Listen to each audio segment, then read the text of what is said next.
Olá pessoal, tudo bem? Meu nome é Lívia Victorino, sou professora do Instituto Mauá de Tecnologia. Eu atuo na disciplina de Química Geral e hoje a gente vai aprender um pouquinho sobre combustão completa e incompleta. Vamos lá? Então, basicamente eu vou ilustrar aqui com vocês a queima do gás GLP. O gás GLP é o gás liquefeito de petróleo e a composição dele basicamente são hidrocarbonetos como propano e butano.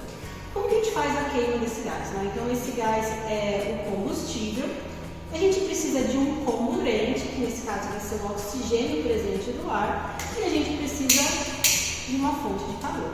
Então inicialmente eu preciso fazer uma mistura entre o combustível e o comburente para que haja ali a combustão completa. Tá? Então a combustão completa, vou colocar aqui como exemplo, do gás metano, na proporção estequiométrica de 1 mol de metano para 2 mols de oxigênio, a gente vai ter 1 mol de CO2, dióxido de carbono, mais 2 mols de água. Então essa reação caracteriza uma combustão completa.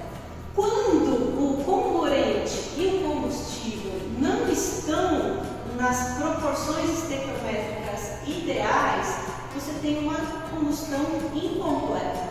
Nesse caso, podendo gerar monóxido de carbono, que é um gás tóxico que faz muito mal aí à saúde, além de água. Ainda assim, podemos também ter carbono não queimado, que vai dar origem à fuligem em carbono sólido. Então, vamos fazer aqui uma pequena demonstração prática de quando ocorre uma combustão completa e uma combustão incompleta. Então, eu tenho aqui o nosso combustível, que vem da tubulação de gás GLP, nesse caso uma mistura de hidrocarbonetos, como eu comentei, propano, butano, e deve ocorrer uma mistura com oxigênio e, além disso, uma fonte de calor. Então, vou acionar aqui a ignição e vou liberar o gás. Então, reparem que aqui eu tenho uma chama amarelada, desuniforme. E possível dessa cápsula de porcelana, eu vou colocar aqui sobre a chama, vou deixar aqui alguns segundos, tá? Para que possamos verificar se há algum resíduo desse processo de queima, tá? E olha só. Então, o que vocês acham aqui? Ocorreu uma combustão completa ou incompleta? Aqui, ó, o que nós temos? Carbono sólido, fuligem. Então, diante dessas opções que nós demonstramos aí para vocês, nós temos uma combustão incompleta. A partir do momento que a gente estabelece uma mistura estequiometricamente adequada, proporcional aí entre combustível e comburente, a gente consegue então melhorar essas condições de combustão.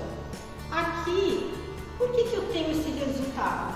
Porque a mistura entre combustível e comburente ocorre somente aqui na saída do bico de Bunsen, Então, essa proporção acaba não ficando nas condições ideais. Eu preciso fornecer mais esse oxigênio, eu preciso equilibrar essa proporção entre combustível e comburente.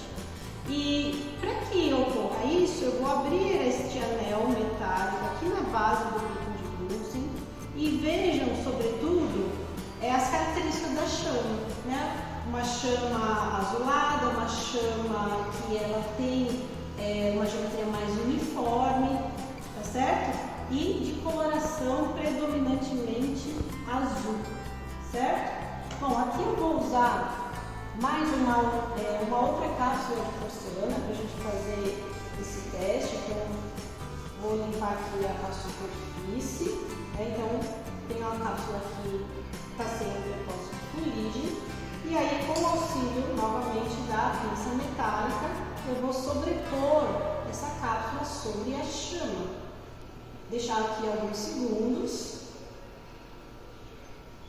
E aí, observem que não há deposição de fuligem, como a gente observou no exemplo anterior. Então, o que aconteceu de diferente? Eu permiti aqui, na base do bico de Bunsen, que o oxigênio entrasse e se misturasse com o combustível, com o gás GLP, durante toda essa extensão, permitindo então equilibrar essas proporções e chegar numa condição de combustão completa. Então é isso, espero que vocês tenham aprendido um pouco mais e contem comigo para quaisquer dúvidas. Aproveito para desejar sucesso ao projeto da equipe. Até mais!